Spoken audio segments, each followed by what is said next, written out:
Now, you know I'm a Chicago girl. Yeah. And we love Michael Jordan. Yep. Yes, we do. MJ, I like MJ. Oh my God, MJ. You were supposed to meet him when you was a kid? Yeah, see, so what happened was... What happened?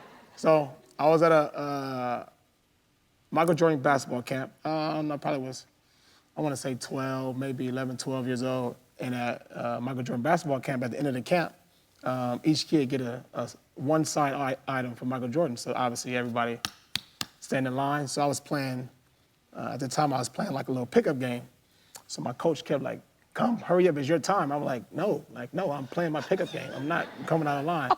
So long story short, I end up winning my pickup game, but I didn't get assigned Michael Jordan. So you was that focused, you was like, I'm playing my game. I did. Ooh, Michael, what? Now we're gonna fast forward to 2000 and I want to say, well, I've been with the brand probably almost like 8 years or so.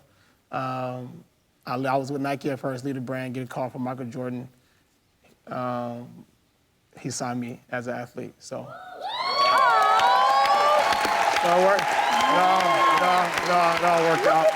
Yeah. So it worked out for the better. I'm blessed. Clearly. Now. So now I've been with the brand since, and I'm still under the Jordan brand. So that's amazing. Yeah. That is amazing. You're one of the greatest rebounders in the NBA history. Yeah. Okay. Tell me about this special technique you had. What was that? Well, I have a big bottom. You are hilarious. I try to put it on many guys as possible.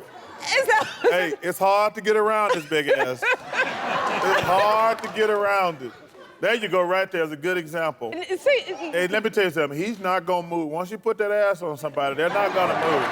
So that's what you was thinking? Hey, that's the great Larry Bird. Once you put that ass on somebody, they're stuck there. Can you show us? You want to get stuck there? Oh, you gonna do it to me? Oh my God! Okay, you go. Come on. Okay. Oh Lord! Pick me up if he knocks me down, okay? So when the ball's getting ready to go up, first thing I'm doing is boom. Oh yeah, you're right. Yeah. Hey, if you try to go that way or that way, I'm moving. Hey, it's a lot of work. That's legit. That's a legit. Okay, that's your technique. But you almost played with the Bulls, right? Yes, it was a coin flip to see if I would play for the Bulls or the Lakers. We could have used But you. I'm happy it turned out the way it did. You know why, Jennifer? Why? Because then it would be no Michael in Chicago. That is true. And no Magic in LA, see? So it worked out for me. That's destiny. That is destiny. It worked out. So you had a reunion with the Showtime Lakers a few months ago. Oh, yeah. What was it like getting back together? It was great. It was good seeing all the guys. Yeah. Oh, wow. Yeah, that's all the guys that played at Showtime. We all got together and went over to Maui and spent, 5 or 6 days remembering things, remembering who owed us money, who cheated at cards, all of those things. Did you all play at all? Any basketball at all? No. We had a fake practice where we looked like we were practicing, but we weren't. And Magic took pictures and shared them with everybody. But it was a fun time. It looks like an amazing Some time. of the guys I hadn't seen since I retired, and that was 30-odd years ago. 30-odd years ago. That had to be an 39, amazing yeah. reunion. Yeah, it was, and it was fun. I'm glad I went. Well, back in the day, did y'all ever pull any pranks on each other? All the time. All the time?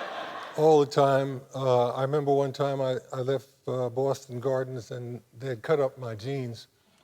They cut up your jeans? Well, they were getting even with me for some of the tricks I had played on them. We had a really good one where we switched shirts.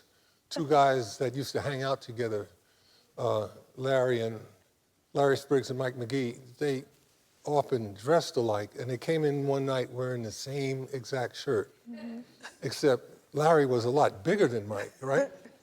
So Mike had to go get a stitch because he got clipped in his eye. He had to go get a stitch at the hospital. So at halftime, we switched their shirts.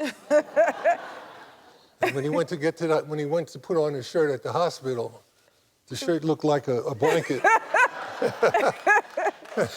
And it took them a while before they could change shirts again and, you know, get their wardrobes back in line. You know? Sound like y'all had to stay on y'all toes around each other, huh? Well, you know, some of the part of being a professional athlete, you got to deal with boredom. You know, you got to go someplace, you got to study plays, know them, you got to go over them again, and you got to go to practice and go over it again. You know, and once you get it down, it's repetitive, you know, and it can be boring. So, you know, we do the best we can to keep it light, entertain each other. Entertain each other. Guys that are into music. I was the librarian, you know, I made sure all the guys had good things to read that hadn't had... That's good. Yeah. Oh. Now, Magic Johnson was here early in the season. What was it like when you two first met? Oh, it was funny. It was funny. Magic's first couple of weeks with the Lakers was hilarious because he was a devoted fan of the rock group Parliament Funkadelic. Oh. So he'd have that on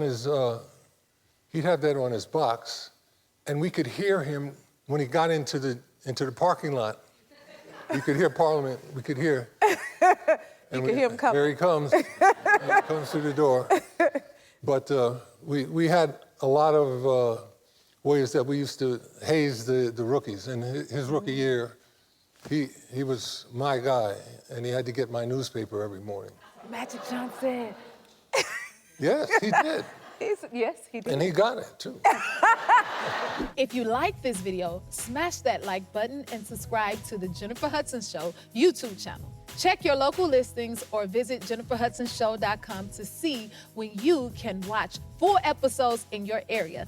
And don't forget to sign up for the newsletter.